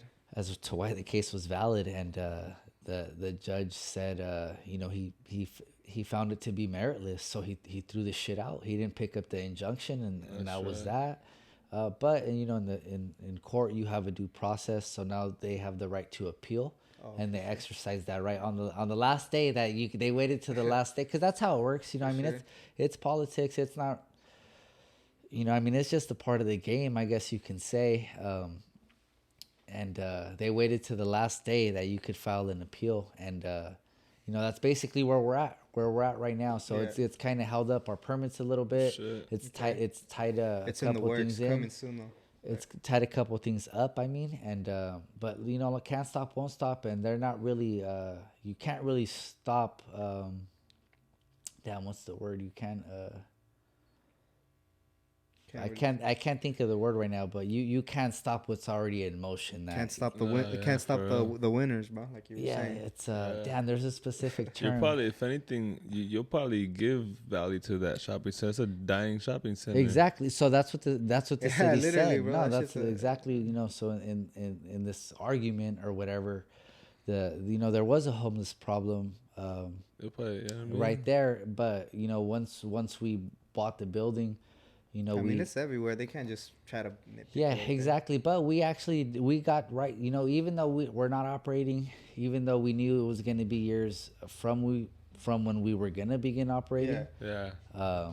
We did what we could to really help the situation right there, and we would help out the homeless. We would talk to them, and their situation sucks, but we were able to find a solution with them to like, hey, look, you guys can't be doing what you were doing. We actually had a security team. So if anybody wasn't like respectful to what was happening and like, hey, I know it used to be a certain way, but it's not going to be like that anymore. At that point, the security people would do what they had to do. Direction. But, at the end of the day, it's really just calling the city and putting pressure on them too. Like, hey, you got to take care of this. And that shopping center, the city told them, well, what have you guys been doing to help the homeless problem that you're currently dealing with? Yeah, or even just to like make it look nicer, you know what I mean? Or I don't know, put some makeup on it. Exactly. No, so you guys recognize that, right? Though, right? Yeah. Even so like if you guys recognize it, the city people do their homework too. Like they do their homework. It's part of their job, and the city was like, it's not making any sense. It's not adding up, and that's I figured out the term I was trying to use. You can't really stop the inevitable. For sure. We're gonna we're gonna have the Oxnard dispensary, and there's really no stopping it. Has it been delayed? For sure, but we're in this for the long haul. So back to the educational center. Is that where like that idea came from? Like just people trying to state some ignorant facts about marijuana, or was not that necessarily. I think, or just to like for the people that don't know, like I think it's more about it's more about that. Like the people that don't know, and they maybe want to know a little bit more. They're curious, but they have this like bad reputation that they've just grown up with. Because weed itself has had a bad reputation. Being more aware of, it's not actually as bad as how they tried to make it seem in the reefer madness back in the day. Yeah, no, exactly that. It's. I mean, even for us growing up with the tradition. I mean, even for me growing up with the traditional, Mexican mom. I mean, it was tough. It was tough to do my little thing. Um, Oh, for sure, in the bro. process Yeah. of her opposition, like Yeah. it was bad, bro. Like she fucking hated it, and there's really, I mean, I guess I could have stopped or whatever, but at the time, I mean, I couldn't stop. I So feel you, bro, so yeah. dealing with that, and Yeah. now it being the family business, and I mean, we always knew what they were teaching us about it was not, Yeah. it was incorrect. But for those that do have the language barrier, and it's, I think, a little bit harder to educate yourself on cannabis in Mexico or in Spanish. Yeah, because, most definitely, yeah. there's not as much resources, and it's a trip, knowing that people really, even right now, don't understand the true benefits of what it has to offer. Because Yeah. at the end of the day, like, even if you're a young kid smoking, and when I say young kid, I mean like 21 years old. We're a young adult, or 18 years old, and you have your medical recommendation. There's a reason you can get your medical recommendation. There truly is a benefit in this plant that has been used as a benefit Medical for thousands of years. But let's say, right now, the Proposition 64, the recreational market, I don't agree with that term. I mean, that's a term created by politicians that don't really understand what this process. For the ones that don't know, what term is that exactly? The Proposition 64. Yeah. A recreational. So we're in the recreational market right now. Okay. For recreational use. The Adult Use Act, right? It's recreational, but we're all using it to relieve something. Whether it's stress, whether it's physical pain, mental. Mental. Pretty much it's your physical. Yeah, your mental well-being. Exactly. Your mental, your physical, your spiritual well-being. I mean, if you're 21 years old and you're drinking 40s and taking shots all the time, like that shit does. Yeah, for sure. That shit does damage to you, But if you smoke a little bit of weed here and there, and I'm not saying it's perfect either. I mean, you have to, when you everything smoke has weed, its pros and cons. You know what I mean? But when you smoke weed, you got to figure out what works for you and what doesn't work for you. And things change too. Like when I was younger, I used to smoke a lot of sativa. I and I still do, but when I was younger, I had to have the OG. I never discriminated, but I did love sativas because I was always rolling around, functioning, for sure. Daytime shit, just being active, just being super active, and I felt like sativas were always, just perfect for me. But it's not like I'm smoking a sativa at night at this time either. But like where I'm at today, I think I just have so much going on in my mind that, like, fuck, even in the daytime, I don't sativas don't favor me as much as they once did. So, and sometimes weed doesn't work for people, like, and that's okay. Like, I know peer pressures, it's the start of a lot of good things when it comes to weed. 'Cause, sometimes it's your friends kind of peer pressuring you into smoking weed.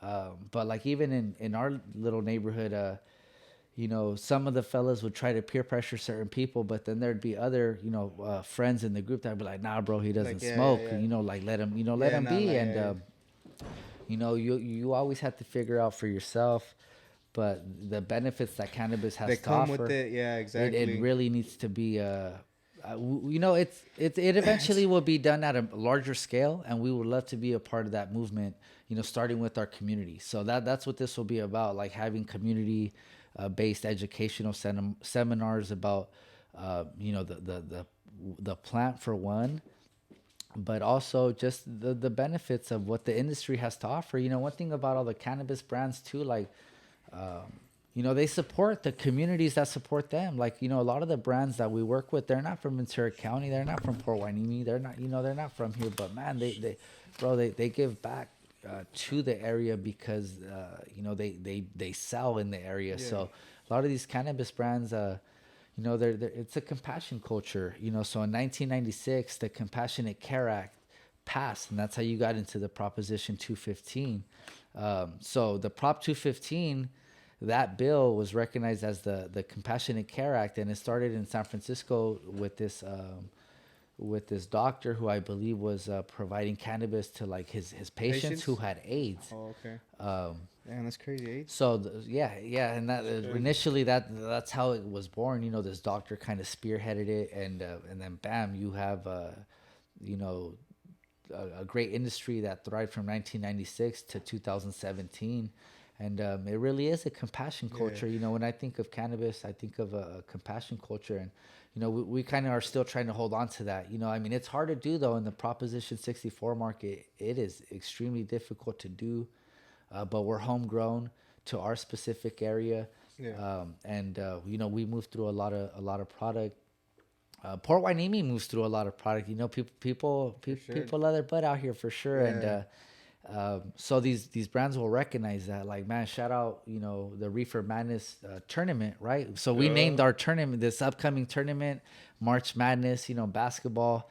Oh, and shit, okay. Shout out my guy Eli. Took the name back, huh? Yeah, shout out my guy Eli. You know, we're brainstorming, writing shit on paper, you know, and he swears I come up with a lot of corny fucking ideas, but I really just, you know, I have an endless limit of shit. So sometimes it'll come out a little corny. Sometimes it'll come out tight. And I'm talking about like titling shit. You know, I mean, I don't, not to say like, I'm corny or whatever, obviously, but I'd be like, oh, that shit sounds corny. I'd be like, fuck, well, you know, you hit me. I'm over here like, I'm over here like 50 names in. Going at it. Yeah, for sure. Just coming out. But he's, you know, he's a little different. That's what I'm saying. Where, you know, you got to benefit each other. You know, that's what a real team is. And I have a real fucking feed team. Off each other's for sure. Beef it a little bit. That competitive, that healthy. I don't mean to say beef it. I just mean to say like it's competitive. Have healthy disagreements. I mean? Sometimes it can get a little heated. Like you know, I know. I forgot what's the name. What they call it? It gets real in the office for sure. The name for it, but anyhow, so you know, he's like March Madness. Reefer Madness. I was like, oh fuck, that's it. It worked. That makes sense. Yeah, within one fucking, you know, I'm over here like 20, you know, a lot of names in or whatever. Yeah. Just thinking this shit, and then he didn't have one, and then he just comes out with that. That one. Like, oh, you're like, okay. I was like, hell yeah. That's it. That's the one. You know, so again with the Reefer Madness shootout and why I bring it in. We have big sponsors from within our industry. You know, they're sponsoring the uniforms of the players, which is allowing, you know, we want these, shout out to them. Yeah, we want these tournaments to be super cool, super dope. And, you know, we want it to be a little bit different than the fellas gathering up at the park and doing what they do. You know, not to say there's anything wrong with it, but, you know, we want this to like head into a direction that's in a sense like formal in terms of the basketball, the tournament, you know, the uniforms, and that has been a pretty cool process. But you know, so we have seven, so it's us and then 7 other brands, you know, and these brands aren't from, you know, Ventura County, but here they are putting their time, effort, putting their resources back into the community that allows them these resources too. So you know, that's what the true cannabis culture is. It's like this full circle of giving back, of giving back. You know, as much as the customer gives it to us, we give it right back as much as we can. I mean, logistically speaking, we still do have a business to run too. So you know, we would love to do more. Absolutely. I know we're doing plenty, but you know, you always have that fire in you that fuck, you know, what more can I do? You got more plans for the future, more, but sure, you can't do more. You can't like do that shit and put yourself out of business. So it's a difficult kind of balancing act where doing as much as you possibly can while still, you know, maintaining the business and you know, your profits at the end of the day. I mean, we can't do it if you know, if we're not having success, and that's why we love giving it back, because man, without the people, there's really no necessity for us. You know, there's no necessity for me to you know, spearhead this operation that prides itself in, you know, service, in you know, trustability, reliability, consistency. You know, just caring about what we carry for one. You know, that's always kind of been our mission statement too. Is like, man, we just got to care about what we carry. We're not just gonna pick up on some random bullshit and call it a day. And like, you know what? people won't care. It's like, man, we're people and we care. So we kind of just always put that thought process into like, the simple concepts of like what we're picking up on. We're proud of it. And if it doesn't excite us, like we're not going to expect anybody to get excited either. And we love giving opportunity to anybody who's from the community. So, we've had a couple people also with their own local cannabis brands that we've, that we have given a shot to, and that we still work, closely with. And there's a lot of farms too out in Santa Barbara County, which is still the 805, and Carpinteria. I was gonna say Carpinteria has some greenhouses. There's a lot. So we carry a lot of these brands, and it's 805 Love, and it's as close to home as we can get it. So we work with a lot of brands there, and we're just super thankful from the A to Z process of it. Us as the people offering the service, and then the people, because in Ventura County you're pretty limited, so we're not necessarily growing our own products right now, but eventually that will change, and it's in the works. Yeah, for the future. we have before, There's one in the Camarillo, no, or something like that. I believe there was a big there was a glass house, I think. I'm not too sure what exactly is happening with that.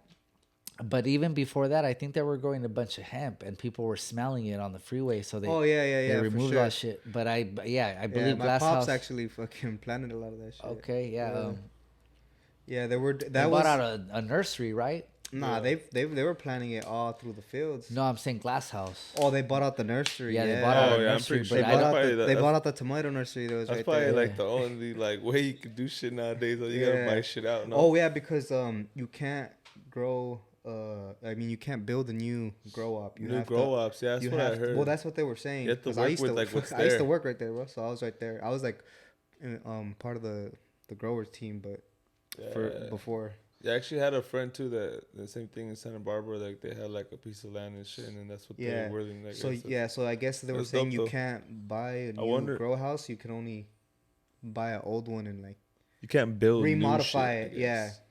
So for environmental purposes and stuff. Yeah, that's what it was. Yeah, I mean, even our situation in Port Hueneme was a slightly similar. They had closed license opportunities for a brief minute. Like they had reached their max. So as we were trying to get our own license, they fucking, it was impossible. Yeah. They had I don't know that it was a specific term, but basically, they reached capacity on the licenses, right? Oh, okay. So that's how we ended up finally getting our store. It was like the worst performing store in the whole city, and so we were able to acquire that license, and it took some time, but in no time, we had it turned around, and we turned what was once a dead little spot from its previous operators into this thriving business, booming little little spot that we're pretty proud of, and it's still work in progress. That's the thing. We there's always what you got. Yeah, there's always more we want to do, but we had to get in where we fit in, and we did just that. And now we're building little by little, and so it's definitely still a work in progress. So I was excited to get it, but I'm right now I'm super excited at like what the future has in store for us, because it's only gonna get better.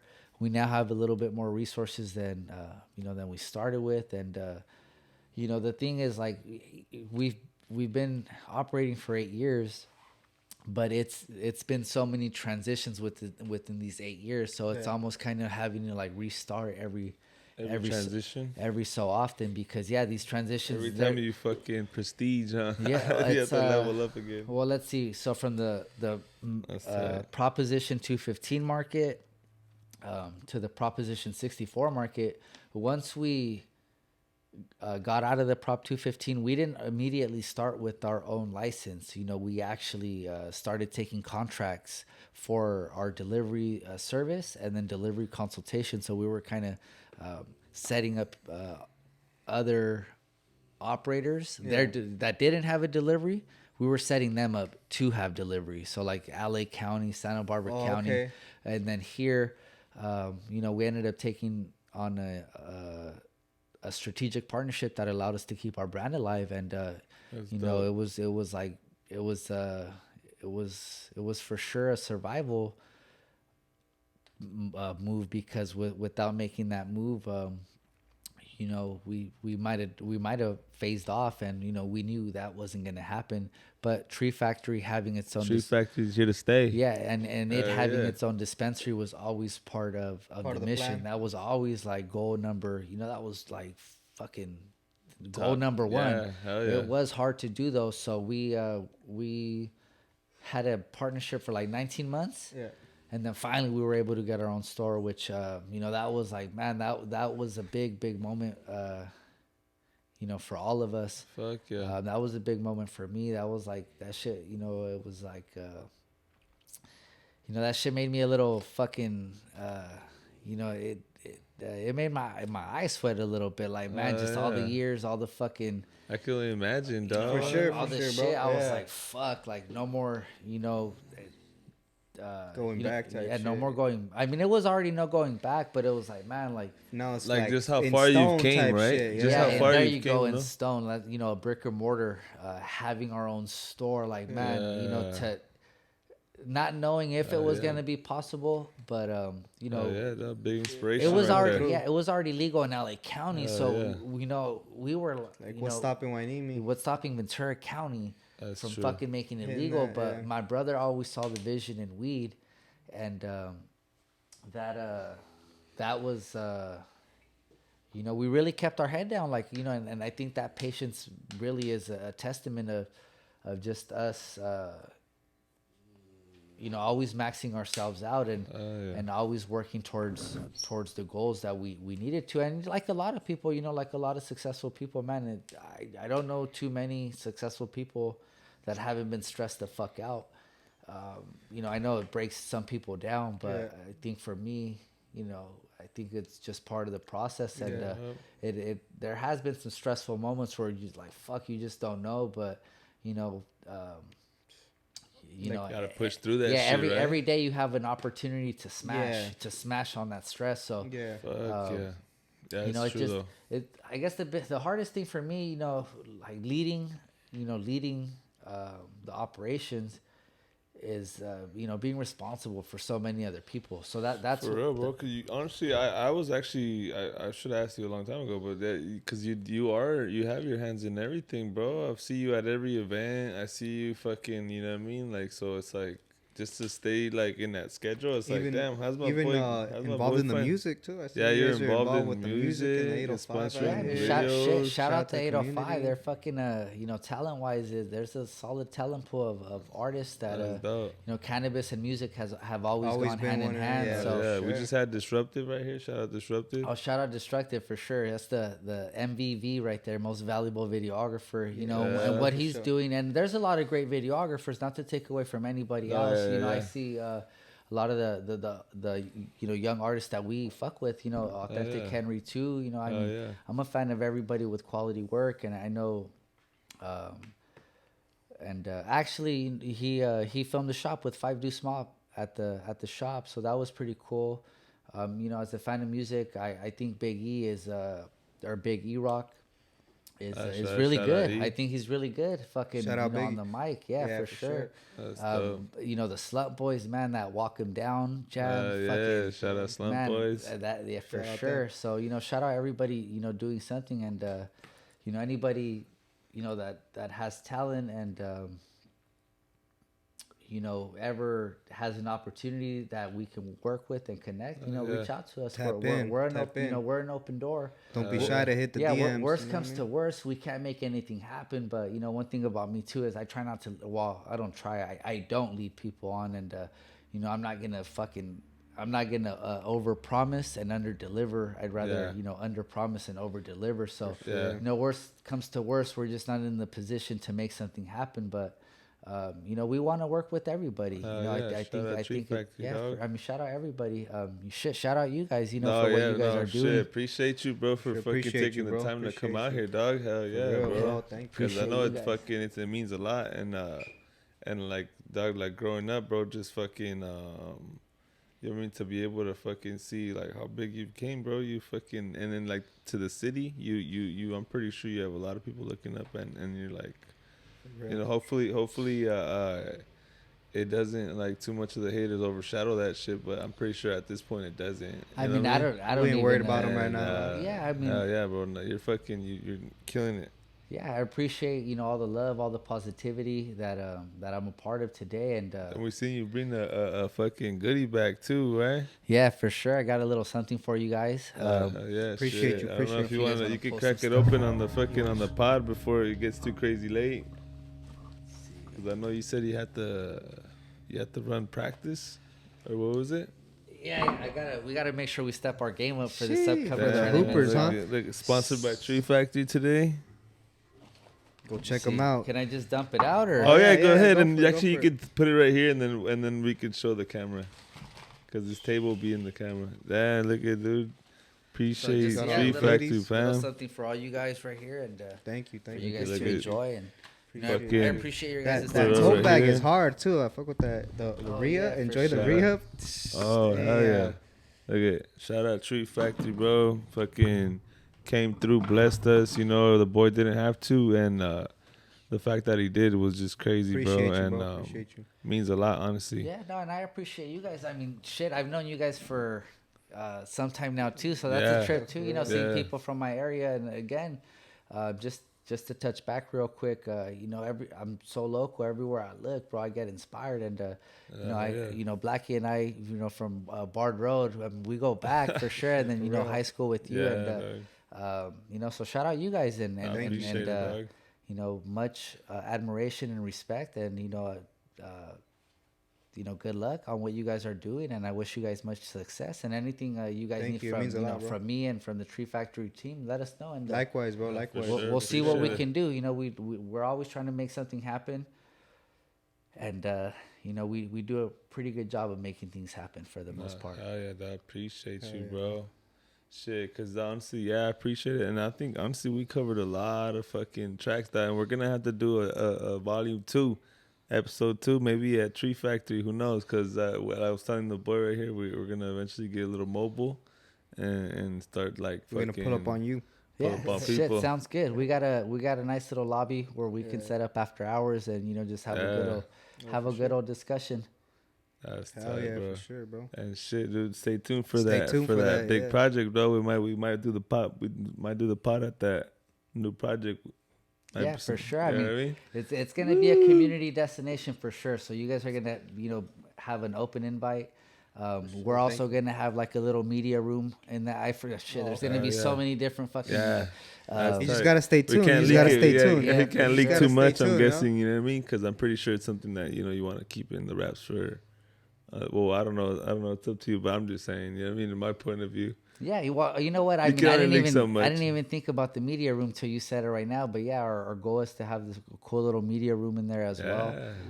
That you could pull up on us, and shit, we'll interview you, and for you know, sure, shit, for you sure. could interview us while we interview you. So it's gonna be a dope experience for Why everybody. not?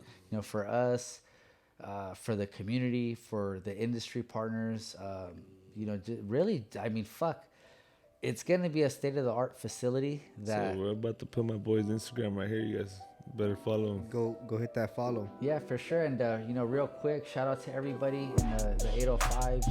Shout out to everybody in the 805. You know, that has showed me love throughout, you know, my whole working career, I guess you could say. And you know, to everybody that I've met, everybody I've been around, and everybody I'm going to meet.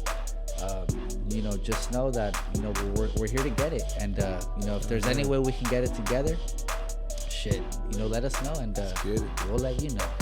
Yeah, appreciate you, dog. So thank you for getting this far. Shit, if you guys made it this far, if we fuck with you, hit that subscribe. And you know, we out here at the Capsule Talk. Let us know who you It's want your to boy see on here. Jose Barber, It's your boy Lifer by Design. Angel from Tree Factory. and thank you once again. You know what I mean? We out. Appreciate it. Shit. Thank you, Bam.